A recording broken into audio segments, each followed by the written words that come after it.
Welcome to the Market Day Europe, brought to you by Taitra and Bike Europe. In the next 30 minutes we will update you on the European e-bike and bicycle market. We will talk with industry leaders on the impact of Corona on the e-bike and bicycle market. My name is Jan-Willem van Schaik, Editor-in-Chief of Bike Europe. Today I will address two main topics. First, the market situation and supply chain issues. And second, recent developments on ISO standard and type approval.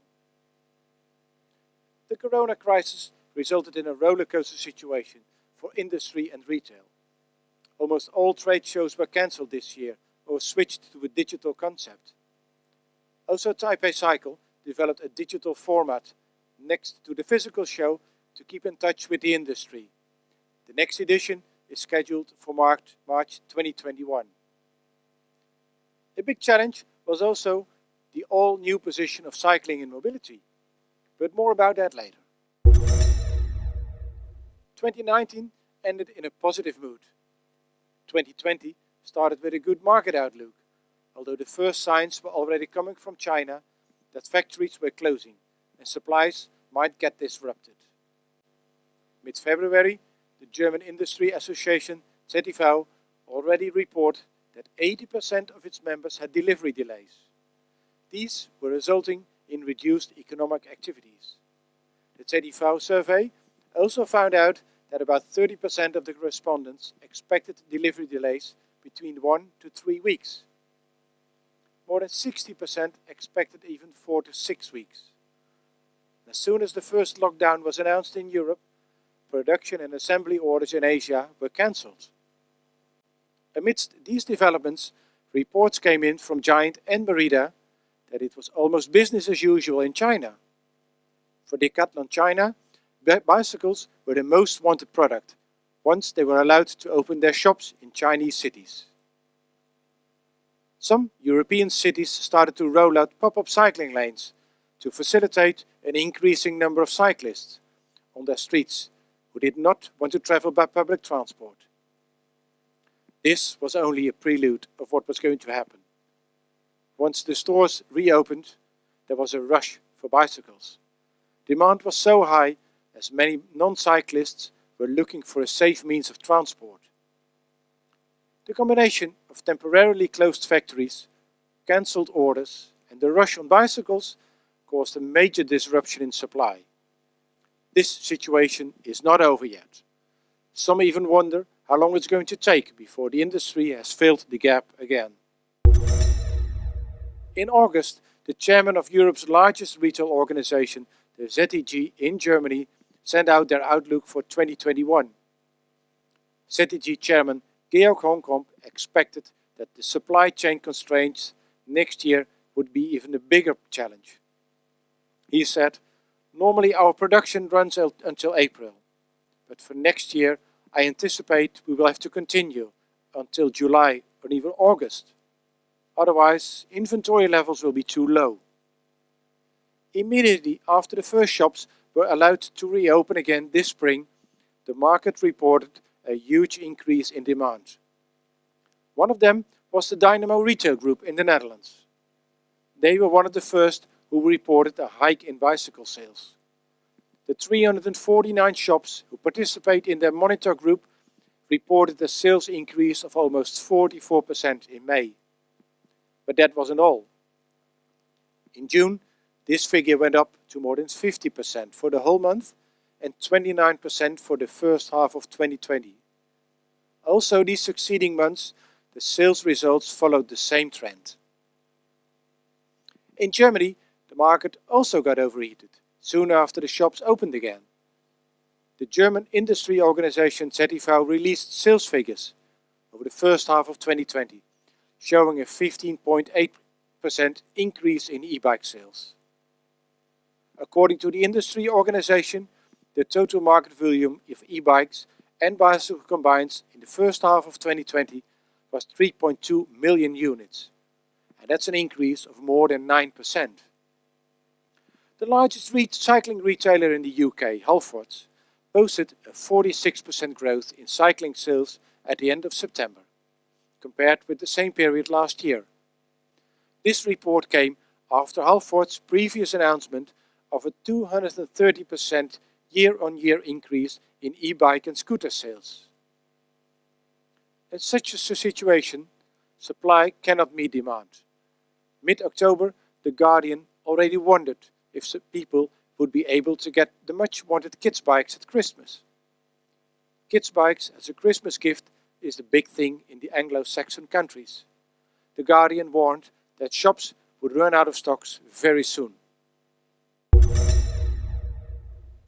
It has become all the more obvious that the bicycle industry enjoys an unprecedented increase in sales. Cycling is also on top of the agenda on all political levels. For the first time, it is seriously being discussed as a solution for many health, environmental and congestion problems that cities are facing. But also the European Commission is concerned about current problems in the industry resulting in bike shortages and the benefits of changes in production patterns. However, the question is whether the international e-bike and bicycle industry has an answer to this cycling boom. The necessity to make the supply chain more flexible has been addressed for some years now. The industry did initiate a series of programs to solve supply chain constraints. But it's all too little, as became all the more obvious in the past months. The problem even attracted the attention of the European Commission. In a recent webinar, EU's Executive Vice President Frans Timmermans expressed his concern about current problems in the industry of bike shortages and the benefits of changes in production patterns. Timmermans said that the current shortage is caused by the fact that components are made in China and that bicycles are assembled in Europe. It's emblematic as one of the problems we have as Europeans with our economy. Timmermans stressed to say that he is not a protectionist, but Europe should be able to build not only its own e-bikes, but also batteries. Who else can give us a better insight in the current e-bike market than Klaus Fleischer, CEO of Bosch e-bike systems? Hello Klaus, welcome to the Market Day Europe. Hello Jan Willem, thanks for having us today. What was the biggest challenge for Bosch e-bike systems during the Corona crisis? Yeah, I would say we had three challenges and we still have them. One is our team. Second is the uncertainty in the industry.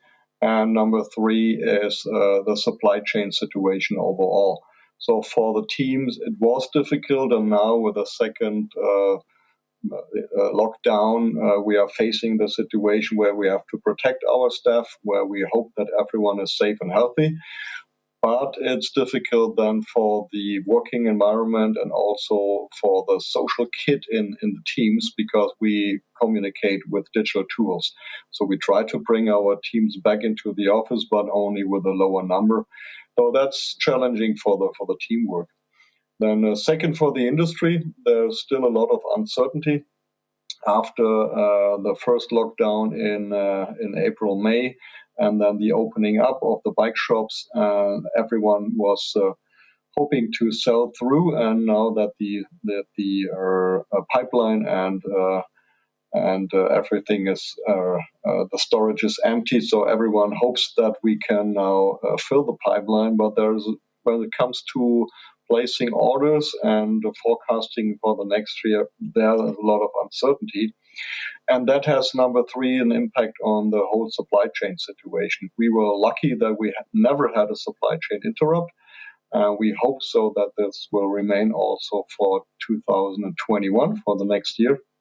But it's a lot of management tasks that we have on our hands with our logistic team.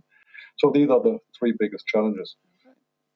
On earlier occasions, you gave a forecast on the expected market share of e-bikes in Germany. In 2015, you still expected an e-bike market share of 33%, which you adjusted a few years later to 65%.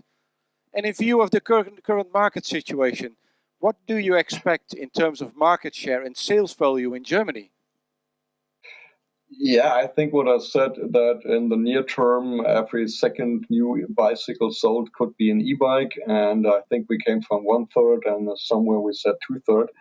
I think overall we can confirm this trend as in Europe the sales of new e-bikes is still increasing year over year, and with that also the share of e-bikes in the market is increasing. As we see this positive momentum out of Corona, and even with the uncertainty if there next year maybe with private insolvencies or smaller businesses having financial issues, we have to monitor closely if there is enough disposable income in the market and if there is enough willingness to pay.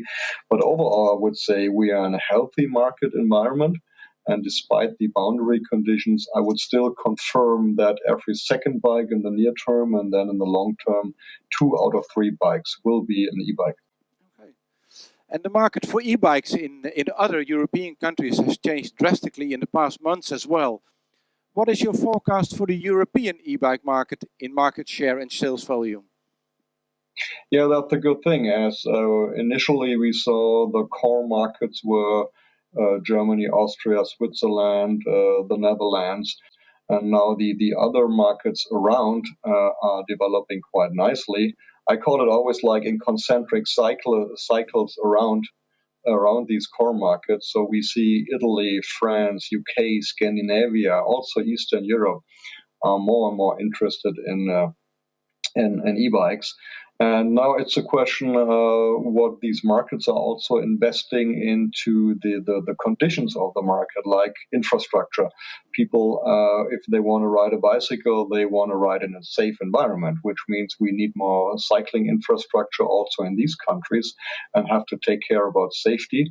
And also how they communicate and advertise an e-bike as an alternative mode of transportation, where in the Netherlands and Denmark and Germany, this is already given, also culturally given as a cycling culture.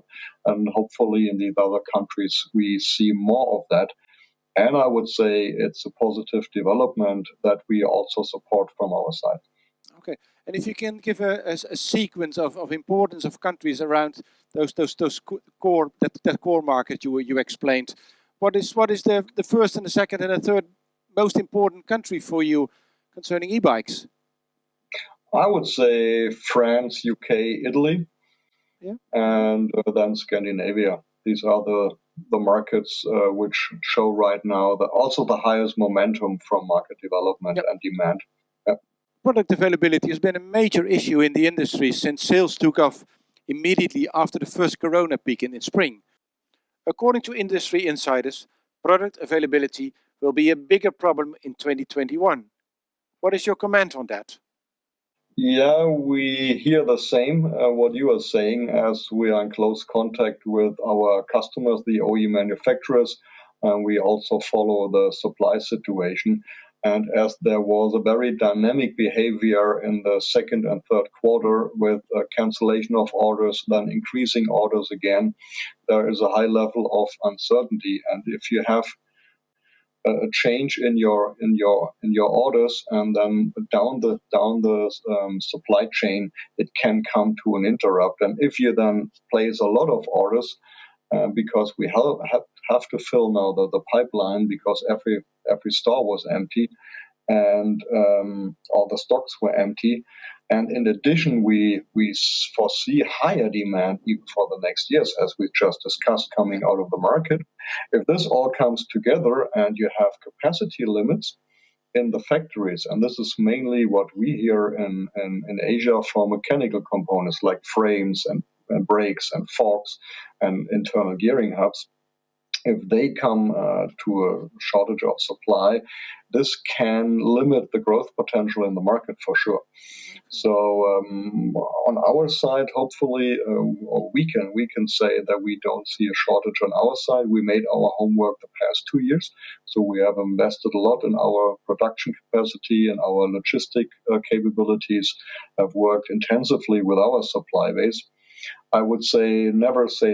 There can always be one component or one electrical part that is not available in the short term. But I would say 2021, we are fully staffed with capacity. We have a high inventory in all the breadth of our portfolio to be available, to be capable to ship what is demanded. I think the shortage will come from the mechanical components. Okay. And do you think, as a leading supplier for the e-bike assemblers, that they are anticipating adequately to the new market situation? Yes, I would say so. Everyone is observing the market and is also taking developments very seriously on their side. And I would say the industry, when we discuss with our OE partners, everyone is planning in scenarios like prepare for the best. If the market grows nicely, as we just stated, coming out of the market, the momentum, then we have to have the installed capacity to support that. On the other hand, what can happen in a lower level scenario if there are economic impacts due to coronavirus, due to the second or third wave lockdown, then we have to prepare that maybe on a shorter notice the demand is not that high because of a lack of disposable income. And I think between these two scenarios, the reality will kick in. We on our side, we are prepared, and we discussed this with our customers to support their production. And I think they made their homework and placed their orders for all the other mechanical components in a way to support higher growth. Okay. And what has been the impact of the cancellation of the trade shows this year? I would say in the short term, for only 1 year, it is okay because we found other ways to communicate now that we have all those nice digital tools and platforms. I think for 1 year you can overcome a situation where you have no direct personal interaction and social contact. I would say we can live for 1 year without a Eurobike. We could also live with 1 year without traveling to Taiwan.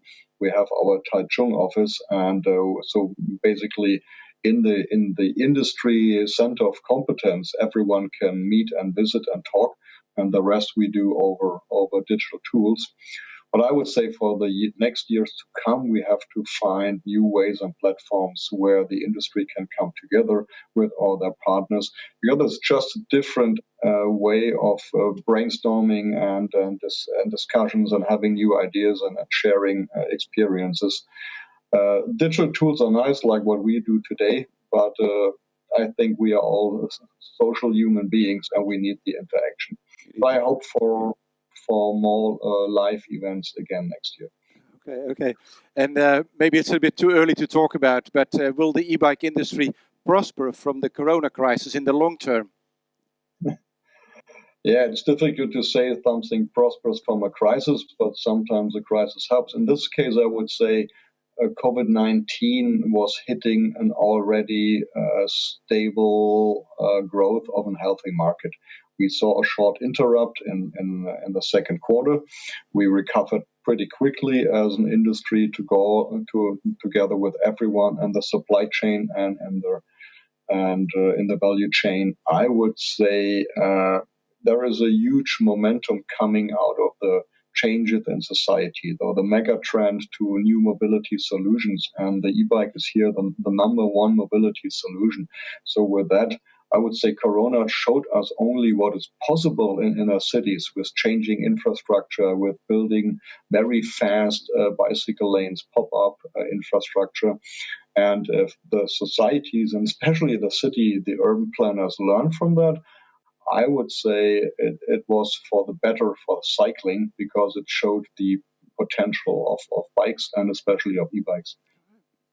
Okay, Klaus. Thank you very much for the interview. Thank you very much for your time. And well, I hope to see you at the next Taipei Cycle show or the other industry gathering. Yeah, Milan, thanks for having us. Have a great day. Okay, thank you. Bye-bye.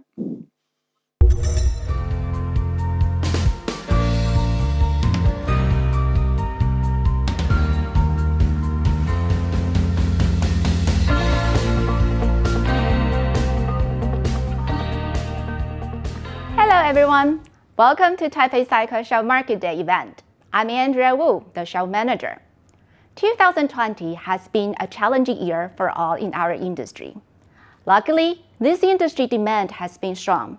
So as part of finding new ways to make business easier, in 2021, on top of Taipei Cycle physical show, we will hold Taipei Cycle Online Edition, a new virtual show platform, and it will last for the whole month of March. We plan to use the online show and physical show in partnership to push boundaries and find new ways to overcome the limits of distance and time zones to facilitate communication and business activities, as well as to give more exposure to our exhibitors' products. Now, allow me to introduce our planning of Taipei Cycle Online 2021. Our concept of this online platform is a virtual show alongside a physical show. This platform provides flexibilities to exhibitors and buyers. It lasts 1 month long and offers 24 hours a day access to global B2B buyers. This is also an online networking platform for exhibitors and buyers to interact without any limitations from differences in country and time zone. We also have online to offline integrated marketing services to help increase brand awareness for exhibitors. Customized services such as TTS match system will facilitate business meetings between exhibitors and buyers. In short, Taipei Cycle Online possesses 4 elements, including virtual display, networking between exhibitors and buyers, experiencing show activities, and exhibitors are able to access to a visitor's insight report. Now I would like to go further about our new TTS match system. Through this system, exhibitors are able to schedule meetings with registered buyers online without limitations. Buyers who would like to be in this match system shall register and then evaluated by the organizer to see if they are qualified. We also offer exhibitors a visitor's insight report with detailed information on view counts of products, number of messages, and also booth traffic.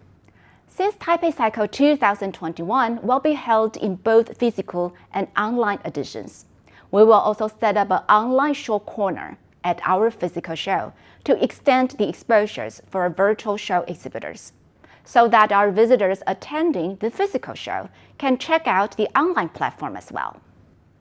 This platform welcomes exhibitors worldwide, and if you are interested in participating in a country pavilion, you may contact our branch offices in Milano, Korea, and Japan. Now let's have a peek on our online platform and see how it works for exhibitors and visitors. In the beginning, you can access to trends, live stream events, and forums in the lobby. Further, you can go to different halls, such as e-bikes or bicycle accessories or complete bicycles, by clicking on product categories. Next, you'll be guided to the exhibitor booth, which supports 3-dimensional environment. Now let's see a simulation of the demonstration. And there's much more about Taipei Cycle Online coming up. If you want to find out more information, welcome to visit our official website.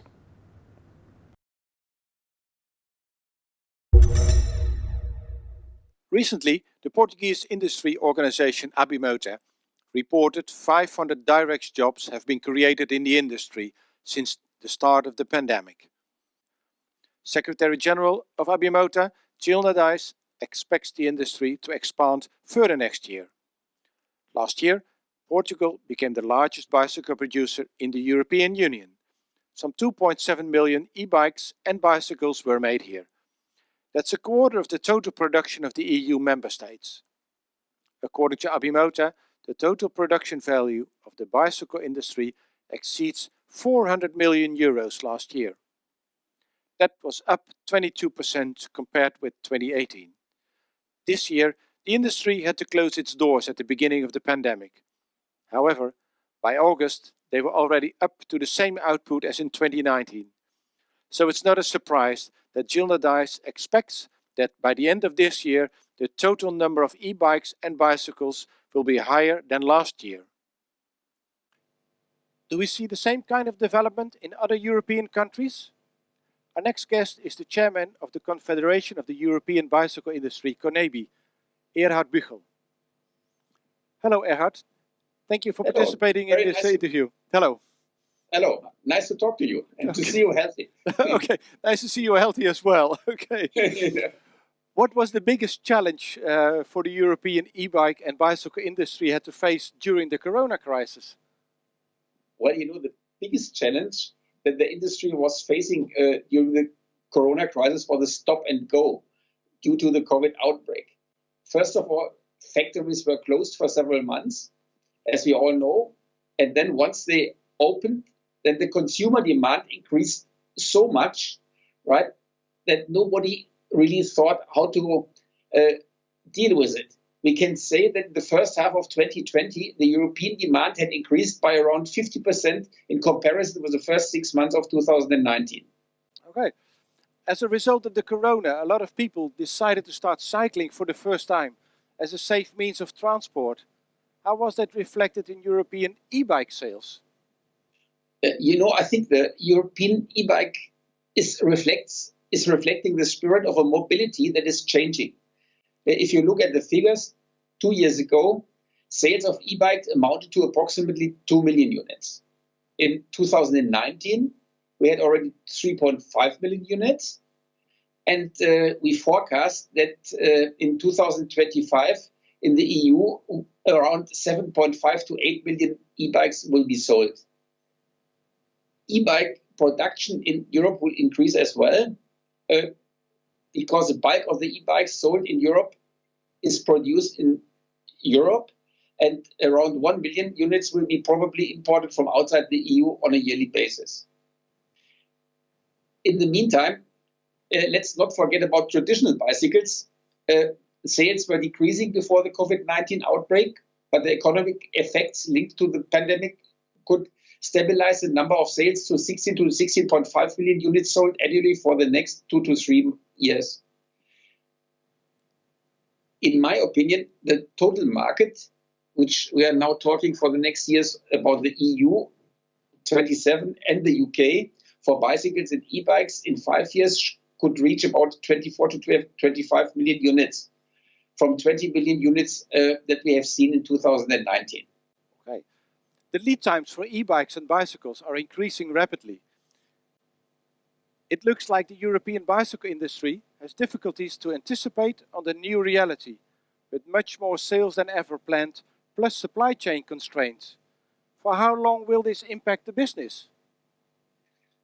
Well, first of all, I think when we take into consideration the growing sentiment and perplexities related to the urban mobility, it's not surprising that the COVID-19 has given a great boost to cycling. What is really astonishing is the dimension of such boost. In my opinion, cycling will continue to grow. And I think that we have entered into a structural change. When national governments and local authorities have raised their attention on cycling at European level, the European Commission has sent very positive signals. And in a recent study by the Deutsche Gesellschaft für internationale Zusammenarbeit, GTZ, and the World Economic Forum, 50% of the experts involved expect cycling to be the dominant mode in future urban mobility.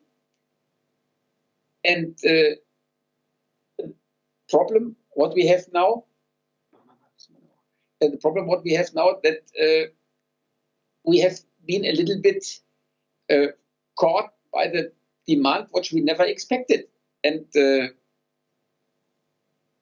this situation was not foreseeable. And I can tell you, just from me as a producer of components, it takes time to increase the capacity. I mean, to increase capacity by 50% in a short range is not possible, because it takes time and a considerable amount of industrial investments, and we have to buy new machines. What we can do and what we are doing, we are stretching and increasing the productivity by maximum 50 to 20% in a short time. And I think this is happening. I must say I'm very proud of such a flexibility, which is due to the fact that in Europe we have more than 900 small and medium-sized enterprises, and with 120 green jobs. And all these enterprises are now running at full capacity, and they are doing overtime. They are sometimes even working on Saturdays in order to cope with the big demand. This is a very positive picture, and we are working in synergy with the other global players to improve our response to the growing demand. The problem what we are having is, or the problem what the industry is having, that to a certain extent the supply chain from Asia does not cope at the moment with this. And what are you going to do to solve, what is the European industry going to do to solve that problem? First of all, that's what we can do. In Europe, we are doing, and I think also a lot of parts are now being repatriated for the production in Europe. And at the same time, we have to look that the Asian suppliers also understand that they have to invest and to shorten the current lead times. I mean, at the moment, the current lead time from Asia is sometimes up to 10 months. And this is really a problem. In this regard, I take this opportunity to announce that the World Bicycle Industry Association, WBIA, and the World Federation of the Sporting Goods Industry are jointly organizing on December 2nd a high-level webinar about the bike market outlook and perspectives, with industry interventions to discuss the current capacity framework. As president of WBIA too, I'm very glad that the event will be supported by Konobi, by ECF, by CIE, and by People for Bikes from America. When discussing the European e-bike market, ISO standards and type approval are important issues. The existing ISO 4210 safety standard for bicycles was supposed to be extended with a new paragraph on e-bikes. On the 1st of September, ISO officially published this Part 10, but not as a standard. This new technical specification still includes the safety requirements for electrically powered assisted bicycles, or EBikes, but it does not have the same status as a standard. We go back to our guest Erhard Büchel, the chairman of Konobi, about the recent development on ISO standard and type approval. Welcome back, Erhard. Last September, the ISO published the long-awaited chapter on e-bikes of ISO 4210. It turned out to be a technical specification only. The industry would not be able to agree after 2 votings. What was Konobi's position in this discussion? Konobi supported the overall objective of the ISO committee to obtain a worldwide standard for e-bikes and is following the ISO work via its national associations.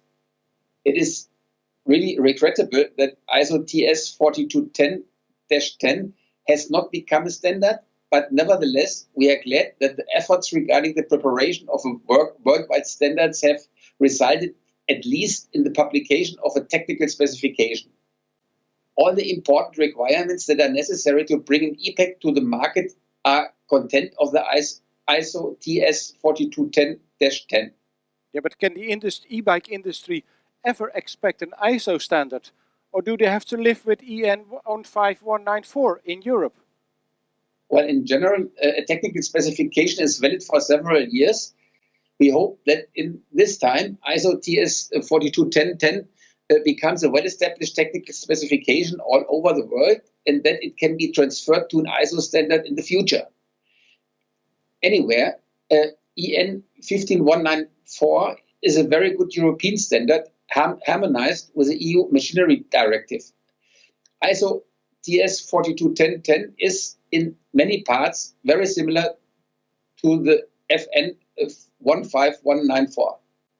Okay, but how will this impact the e-bike industry? The fact that the industry could not decide after 2 votings. Well, if you talk about Europe, we will continue with the European standard. the existence of standards is important to have products with high safety levels on the market. There are other countries with their own standards on different development levels. So one standard that is valid for the whole world would be desirable for the e-bike industry. But even if there are different standards in different regions or countries at the same safety level and contains tests with the same intentions, there is still the possibility that the test requirements are different. This leads to the fact that the same or similar tests have to be performed several times, increasing effort and costs for the manufacturer. This could be simplified with a worldwide standard. Moreover, a global standard would represent a reference for countries in which the e-bike is a new developing product. The European Commission recently also announced a review of Directive 168/2013, which includes the type approval of two-wheeled vehicles. This might have an impact on e-bikes as well. What is the position of CONEBI? CONEBI is in regular contact with the European Commission on the topic, and our message is very simple. First, e-bikes up to 25 kilometers assistance and 250 watts should continue to be legally classified as bicycles. The classification of this kind of e-bikes as motorcycles would end the e-bike market in Europe. So second, CONEBI and its national associations are putting lots of efforts to explain the European Commission why that type of e-bikes should continue to be excluded from the scope of the future EU type approval legislation. And third, a concern by the European Commission is temporary, as well as the illegal modification and use of the assistance speed. CONEBI is against that, and I'm glad the message is circulating thanks to the communication of our national associations. And we see also first results that some products are changed or taken away from the market. And what could be the impact of on the e-bike on the e-bike industry? And when do you expect this new regulation? First of all, I have to say that if the e-bikes are included in the scope of the EU type approval regulation, there would be huge repercussions for both consumers and the industry. Basically, it would bring to the end the e-bike market as it is today. From millions of units sold on a yearly basis, we would go to a few thousands. Basically, the end of a booming phenomenon. The investigation by the European Commission on e-bikes is going on now, and final recommendations will be shared at the beginning of 2021. That will be just the beginning of a legislative proposal to include or exclude e-bikes from the revision of the EU type approval legislation, which is intended to be finalized by the European Commission before 2023. So we as CONEBI, together with our national associations and supported by ECF and CIE in Brussels, we are working really very hard on this fundamental topic for the bicycle industry. And I really must call on companies that are not involved in our CONEBI e-bike working group to join us in this fundamental advocacy battle to preserve the role of e-bikes as bicycles.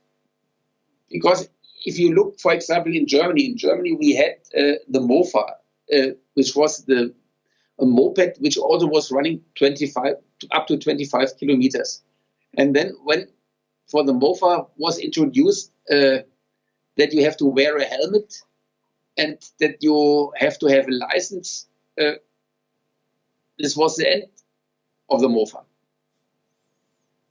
And this should definitely not be happening to the e-bike, because the pedelec is very important for the solution of our future our future traffic inside the cities, and we really have to count it. We cannot stop it because of something like this. Under the new lockdown regime in Europe, the situation differs per country. In Belgium, for example, bicycle shops are closed and can only be visited by appointment. In England, bicycle shops are exempted from the lockdown. In Germany and the Netherlands, shops are open, as long as they can observe enhanced hygiene requirements. We'll have to wait and see how the situation develops. Thank you for joining us today. Looking forward to meet you all at the next industry gathering, hopefully in Taiwan at the Taipei Cycle Show, physically or digitally, from March 3 to 6. In the meantime, stay informed and check the market reports on our website www.bike-eu.com. Thank you.